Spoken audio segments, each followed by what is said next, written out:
Namaste, everyone. Welcome to SCube TV. Today we have Dr. Minal Chandra with us. She is a specialist in pain management.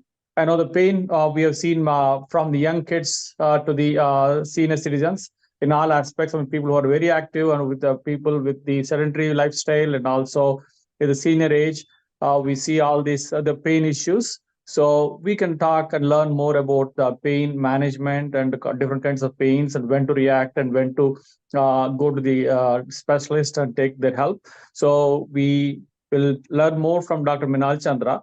Welcome to show, Dr. Minal Chandra. How are you today? Thank you so much. I'm very glad to be here with you, joining you to create some awareness about chronic pain.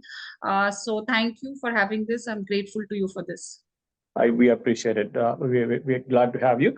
Can you, in basic thing, can you explain us what kind of pains, I mean, are usually you see, and you see nowadays you're seeing more of what kind of cases, and then we can get into the different how to treat and what kind of different options we have for the patients. I would really appreciate if you can explain to the audience the common pain issues you see with the patients. Yes. So the most common pain condition that I see in my clinic is musculoskeletal pain. So when I mean musculoskeletal pain, it is mostly involving the joints and the muscles. So knee joint is something that, we see it very commonly. Every human who walks will have knee joint pain because that's a weight bearing joint. So knee joint, because of cartilage loss, that is osteoarthritis, is the most common cause. Then again comes the back pain, neck pain. We also see a lot of frozen shoulders because of those who are diabetics and injury because of all those things. We see a lot of patients with ankle injuries. Now ankle is a very small joint, but it has lots of ligament. So any trivial injury, any sports injuries can lead to ankle pain. And sometimes when you can't find a reason for the pain, then we have seen physicians labeling it as fibromyalgia, where you don't have any solution to that pain, or you could not make a diagnosis. So chronic pain syndrome or fibromyalgia is something that patients come up with, where they are suffering for pain since last 3 months, 4 months. It has become chronic. And apart from the musculoskeletal pain, the physical pain they are suffering, there are lots of other issues now started. They are suffering professionally, they are suffering emotionally, and also at home. So all those things holistically we see in a patient, and then we try to examine the patient, talk to the patient, and then identify the cause, we identify the extent, and then we try to treat it properly. Very nice. I mean, I know you covered, I mean, the young sports and the senior citizens and also middle aged. So I see. I start with the sports. Yeah, recently, I have a 17-year-old daughter. I mean, she plays basketball. Yes, we were on the court, and she had a minor ankle sprain in the ankle. So yeah, it took, I mean, 2 or 3 days to come back. So what kind of suggestions do you give to a sports people? I mean, especially the students. I mean, youngsters. I mean, who do either play cricket or volleyball or tennis. Are there quite a few sports? I mean, are people who jog? It's very common for them to get some of these injuries. It can be either a wrist injury or it can be ankle or a knees. So, what kind of suggestions do you give? So, what are the first aids they should do so that it won't aggravate and it won't get too damaged before they see a specialist like you? Yeah. See, sports injuries, when we talk, it is different. The management of sports injuries is very different from, a patient, normal patient suffering with chronic pain. Now, why it is important first is because they're pretty young. The players, they are young, they start their game at 13, 14, like that. First thing is that. Second thing is when they get injured, the main problem is not to cure. The main problem with them is they want to return back to the sport as soon as possible.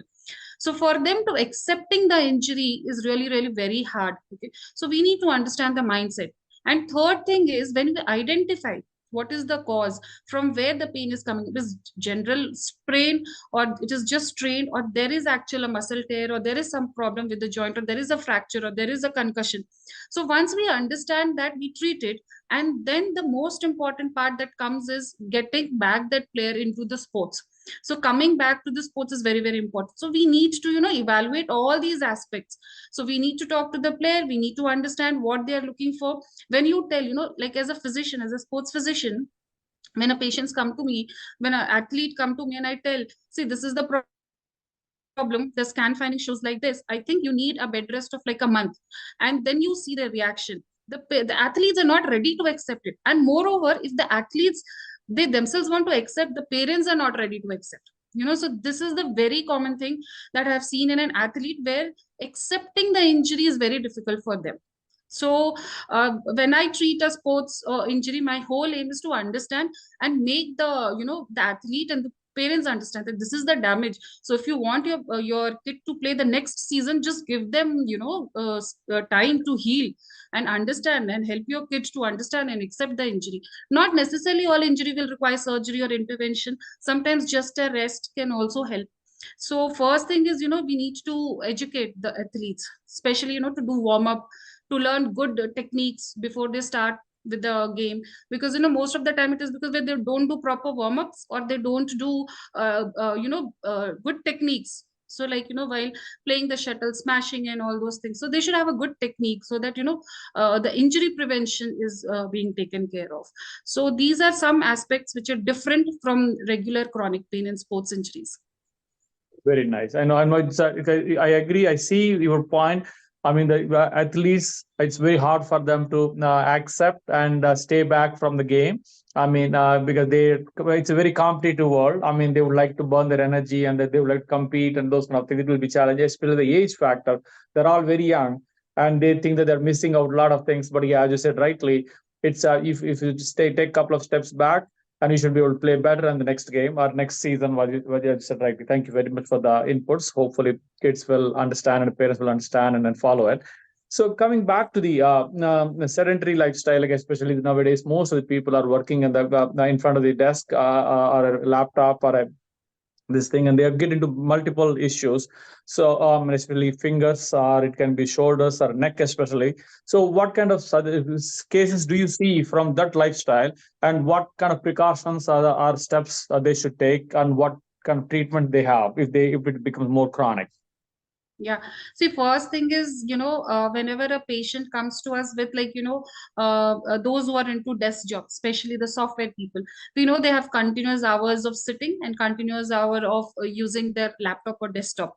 So again, the way they sit, and especially post-COVID, we have seen that, now people are working from home, where they don't have a proper adjustment, sitting arrangements are not good. And, the way they set up their whole thing is not good. So posture is bad, and they continuously sit. And then, when they're at home, they continuously eat, and there is no regulation with their weight. So these are the things that you need to keep a check. Once you know that your lifestyle is like this, you need to keep a check on what kind of lifestyle you are choosing. So that is very important. Weight, keeping a check and having a physical activity is very, very important. And second point, what I have seen in these patients, so whole week they are sitting at the desk, they work, and then suddenly on weekends they will go for trekking, they will go for marathons, they will go for these kind of high activity, high energy activity, so which is very sudden for them. So if a professional doing it is different, but when you are at a sitting job, at a desk job, and suddenly you go to high energy path, then you're prone for injury, then you're prone for overuse of your muscles, and your joints are overused. So these people don't understand that. So you should have a basic stretching activities in your routine. You should know that every 2 hours, 3 hours, you take a walk of 5 minutes. You try to see that what kind of posture is helping you. Keep a check on the weight. So lifestyle modification definitely is a very, very important role. It has to play. Once your pain has started, make sure it doesn't go into a chronic form. So I think awareness about posture analysis, awareness about lifestyle modification is important. You mentioned that, I mean, physical activity and also the diabetes is another point you brought in.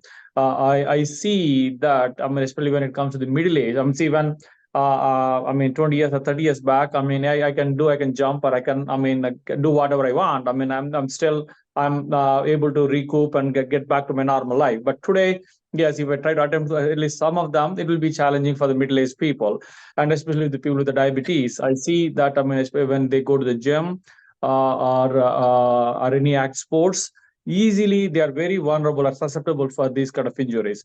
Why is it so? What can they do? I mean, especially the diabetes people and also the middle-aged people who do physical activities. See, for diabetics, the key point is to keep your sugar levels at check. Okay, at any point of it, because diabetes is that metabolic disorder which is going to affect everything in your body. So irrespective of whatever you have, if your sugars are well under control, the first step is taken there only. Second thing is, like I said, physical activities, certain amount of stretching activities play a very, very important role. And like you said, the middle aged people, when they start aging, because degeneration is something that we can't stop, right? So everyone will have some amount of degenerative condition. Like I mentioned that knee pain will happen, shoulder pain can happen, joints become weak, the muscles become weak. So first of all, very important thing is, whenever you get that first sign of pain in the body, you need to hear your body. So body will always respond by telling, yes, there is something wrong in the body. So you need to understand that. Second point is maintaining your diet. You need to understand that after a certain age, your diet has to be well controlled. You need to understand what your body is ready to accept and what your body does not accept. So dietary thing plays very, very important role. Like I said, keeping a check of your weight, keeping all your parameters under control, regular follow-ups, regular checkups is very, very important. And you need to understand what kind of physical activity your body requires. So like for example, swimming is the best exercise anyone can do. And now in India we are seeing there is a trend or fashion of treadmill coming up. So patients, we see a lot of people starting to do treadmills without any restrictions or without any under supervision. So treadmill is something that is going to affect your knee joints very, very badly. So you need to make sure that whatever physical activity you are starting should be under a supervision, at least for a few days, so that when you learn these techniques, you can do it in a proper way. Fair enough. Thank you very much for those things. And coming back to the some of the seniors or even the middle-aged people, we see the lower back issues very common, and also the spondylitis kicks in. I mean, people with this sugar and muscle. I mean, and also you see some of the seniors. I see the calf area of the legs also get. I mean, the pain and those kind of things sometimes. So, what do you suggest to the seniors? Especially, and the challenge for them would be the mobility will become a very big issue for them with the lower back or even any of the sciatic issues. So what are the main causes for this, and what can they do, some of them who are not there yet, to prevent from these? And somebody got it, what can they do to overcome these issues? See, the first thing is to identify the cause. Now, you see, generally, patient will have back pain and they think it's a mechanical back pain. It will go, go, go, go, go. So they wait for a very long time to understand that this is not a mechanical back pain. It has a cause. So first thing is, and not all back pain are sciatica. You may have because of your weak muscles. You may have because of ligaments. You may have because of the small, small joints present at the back. So first thing is very important is to identify. So once you understand that your pain has been there for since like 3-4 months and you're not getting relief, this is the time when you should go and get it evaluated, that what is the reason. Once you get evaluated, you will have the understanding of what's happening inside your body. So not necessarily you need any kind of surgery or interventions. Maybe a good lifestyle modification and certain stretching exercises or core strengthening exercises can help you at that time. And some kind of physical activity can help you at that time. If the damage is little more, like if you understand, if your doctor says that there is a nerve compression, there is a sciatica problem, so there are lots of other interventions. Like we do a lot of regenerative therapy, we have nerve blocks, we have radio frequency ablations, what all we practice. Why we do this is because to understand and treat the cause immediately. If we don't have to wait it for like years, so that patient have suffering and then ultimately they land into major surgical things.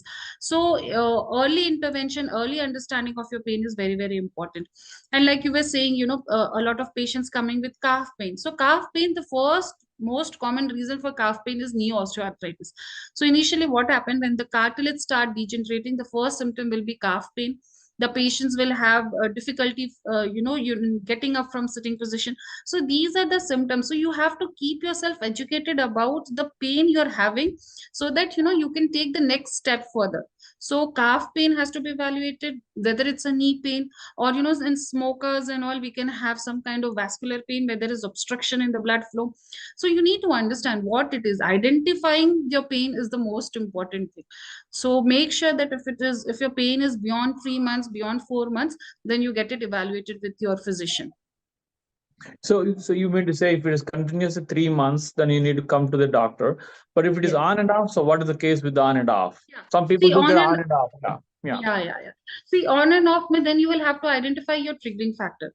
Whether it is happening when when you strain yourself, or sometimes Hmm. in when you bend. So you think when you lift heavy weight, when you bend, you get the pain. So you need to identify your triggering factor and then stop it. And still, if it continues, then you better get it evaluated. So we say that when the pain is more than 3 months, it becomes chronic, and chronic pain of any kind has to be evaluated. Gotcha. That's fair enough. Thank you. And what are the new techniques available in this pain management treatment? Can you help us out and understand what was there and what are the new technologies? How is the new one different from the old one? So which one is better for who? I really appreciate if you can explain these things to our customers, I mean viewers, Yeah. please. See, the point is, like I have been mentioning, whenever there is any kind of pain, the first thing is you need to identify the cause of the pain. Like when you talk about back pain, there are 100 causes of back pain. Okay, so if it's because of a spine, if it and you're treating it like a muscle with the continuous physiotherapy, it is not going to help you. So the first, advancement in the field of pain medicine is where we identify the cause of pain. Once we identify the cause of pain, we prepare a holistic approach. Now, just one approach has never worked. So, like I was mentioning, when a patient with chronic pain comes to us, they have not only the physical pain, they have lots of other issues. Now psychologically, they are a little disturbed because of their pain. Their lifestyle has changed, their emotional factors, and the atmosphere at the home must have changed. The professional life may have got hampered. The occupation in which they are into may not be technically, they may not be strong because they are disturbed. So we need to do a holistic approach.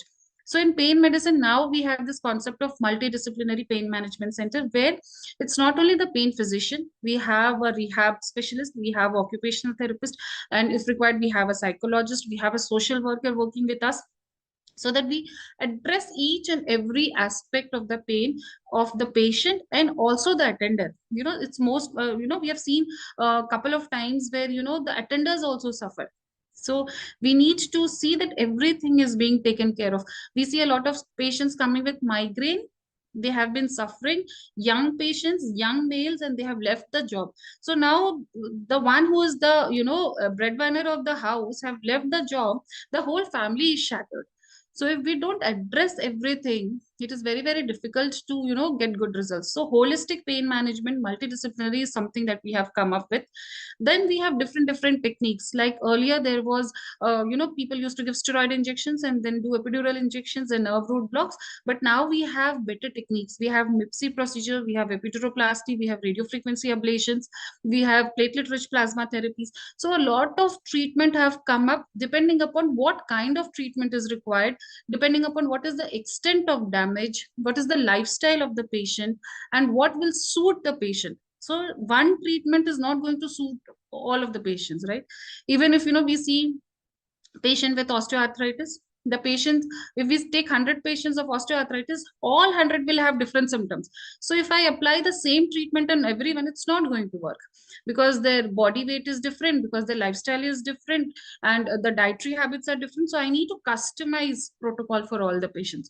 So the new concept is this, where we all sit multidisciplinary management using all the techniques that we have, but the best way, where all types of chronic pain is getting good results with the help of regenerative therapy. So platelet rich plasma therapy is something that has taken a new wave in pain medicine, where we see very good results because we are healing it with patient's own blood. So it is very easy for the patient to accept the treatment, because anything that has a natural tendency to regenerate and repair, it is easy for the patient to accept, because side effects, allergy reactions, complications are very, very less or almost negligible. So when you say the regenerative therapy, so what is the age limit? I mean, is it? I mean, anybody can be age of 80 years old? Can they take it, or it has to be either 50 or 60, or what? What do you think about the age factor when you talk about regenerative therapy? See, regenerative therapy is not dependent on age.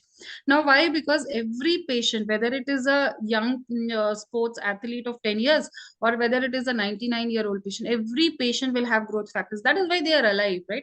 Our blood has lots of cells which are rich into growth factors. So we are extracting these growth factors from the patient itself. So age does not play any role in regenerative. We get a lot of patients of 85, 86 year. We have treated 99, 100-year patients coming on wheelchair, getting treated with regenerative therapy and then going back. So definitely it takes little time, because regeneration will not happen over a couple of days or 10 days or 15 days. It may take 1 month, 2 months, like that. So during this time we keep the patient under our check, under our observation, and we get good results. So age does not play any role in regenerative therapy. Gotcha. What is the success rate for this kind of treatment? See, the success rate is almost like 85 to 90%, but depending upon different conditions. And we also have to, counsel the patient to follow what our instruction is. Now, like I said, osteoarthritis is a degenerative condition. So today I'm treating a patient with platelet-rich plasma, and 15 years, 20 years later, again they are going to get weak. The muscles are going to degenerate. The ligaments are going to weak. So all these things are not going to support the knee. So if the patients are well educated about their responsibility of not straining the knee joint, of doing good exercises, maintaining a weight, not squatting, not sitting on the floor. So if the patients take good care of themselves, the results are for, these are long lasting treatment. So these are going to be for long years, and mostly the success rate is somewhere around 90-95%, like that. Okay. And what are the side effects of this PRP or regenerative therapy? Any side effects for these? Yeah. See, in medical literature, whenever we talk any procedure, any interventions will have some amount of side effects. But platelet-rich plasma therapy is one treatment in medical literature where we don't have side effects. The maximum side effect that we can get is some amount of redness, soreness, or pain for a couple of days. But that is the maximum that we get. Because of PRP, we have never seen any catastrophic or any major complications happening. Gotcha. Is it approved by the insurance companies? Let us say somebody want to get it done. So if they have insurance, will the insurance cover this? Yeah. So in India, we have few insurance company who are covering it, and there are few who are rejecting it yet. So the insurance is a little dicey when it comes to regenerative therapy. Okay. And any government body approving the procedures in India? Not yet. Not yet. Okay. So is it, you mean to say, is it completely safe, or is there any potential risks involved in this particular procedure? No. Like I said, the risk and complications is nil in this patient, because it's their own blood. So what we are doing is just extracting their blood and then injecting it. Same like, the same concept applies here. What used to be happening in COVID. So patients' blood used to inject the plasma, and then we try to correct the condition. So there is no side effects. The minimal thing that can happen is some kind of soreness and all those things. But by and large, no complication as such with PRP we have seen. Because in our clinic, like in my clinic, we have done, in last 8 years, we have done more than 40,000 patients, and I have never come across any patient coming with major complication like infection, or something very major has happened to the patient. No. Sometimes 1 or 2 patients may come with little pain, and we tell the patients that the pain may be there for a couple of days. So what are the precautions that you need to take? Gotcha. And what is the cost? Like, I mean, how much does it cost? I mean, somebody wants to get it done. Right? Let us say someone has a back issue or a knee issue. So, how much does it cost, and how long does it take for them to come back to normal? Yeah. See, the cost is, it depends upon what is the extent of the damage. So the PRP can be very minimal, if, maybe somewhere around from 18 or 20,000, or maybe up to 35,000, 40,000, like that. And multiple sittings can be there. So if patients may require 2 sittings, it may go up to 50, 60,000, like that also. So it is very, very, financially favorable to the patient, but it depends upon the extent of the damage. So 1 sitting is required, 2 sittings is required, but whatever are the sittings is very, very nominal as compared to the other surgical interventions. And like I said, it is a slow process. It's not like today we did PRP, tomorrow the patient is going to be completely okay. Nothing miraculous like this is going to happen. So it is going to take its own time. And during this time, there is a protocol which the patient needs to follow, because according to the patient condition, we are going to, extract the growth factors. We are going to quantify the growth factors according to the individual needs.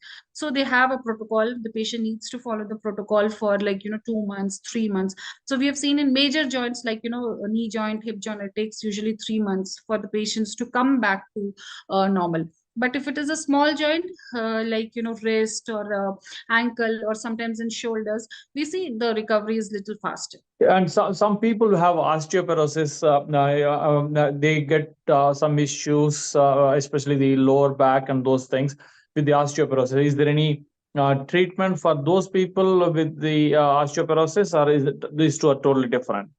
See, osteoporosis is a completely different thing. So osteoporosis is what? It's a condition where your bones are becoming weak. And why the bones are becoming weak? Because as we age, the mineral density of the bone that comprises of the calcium, the vitamins, and the other minerals are becoming lesser and lesser. Usually osteoporosis is very, very common in females post menopause. Now, the only thing that we can do here is to maintain a good bone health. Okay. Now, we have seen that patient talk about their mental health. The patients have come up talking about other issues, but bone health has very, very less awareness. And when you talk about osteoporosis, it is not that your bone becomes osteoporotic just suddenly.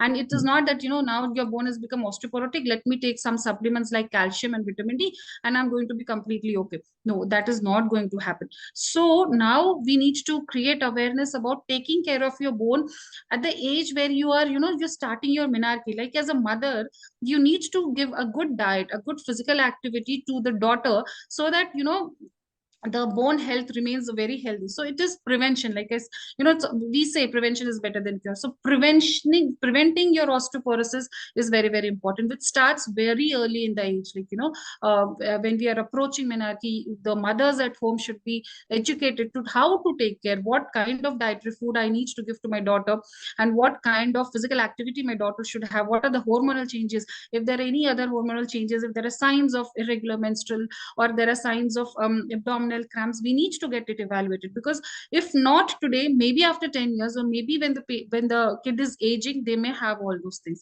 So osteoporosis is something that you need to take care very early. And suppose you identify that the bones are osteoporotic, at that time you need to see that prevention of fracture should be taken care. So all the measures that can lead you to fracture has to be taken care of, because in an osteoporotic bone you don't need to have any major trauma. Even a trivial trauma can lead to a bone fracture, especially in spine and hip. So we need to see that anyone at your home is having osteoporotic bone, make sure that injury prevention measures are being taken. Thank you very much for all the details you have given us, from the simple sprain to the PRP treatment. So, what any message you would like to leave to the audience, please?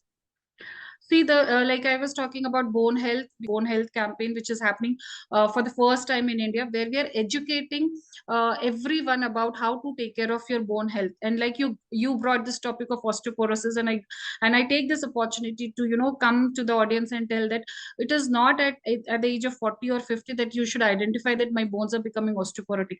You should be well educated that this bone health care should be taken at a very early age. So make sure that you have good dietary intake of calcium. You make sure that you're taking good sunlight so that the vitamin D levels are kept at check. You make sure that there is a good amount of physical activity happening. The hormonal changes that may occur is well taken care of. So if the mother at home is educated, they can take care of the daughters, and they can take care of the elderly females at home. Why I'm talking about females with respect to bone health is because we know that females are more prone for osteoporosis. So please get educated about what are the things that can help you in prolonging and maintaining a good bone health. Thank you very much for all the inputs and insights you've given about the pain management and also the bones. So thank you very much for your time, and wish you all the best with the practice.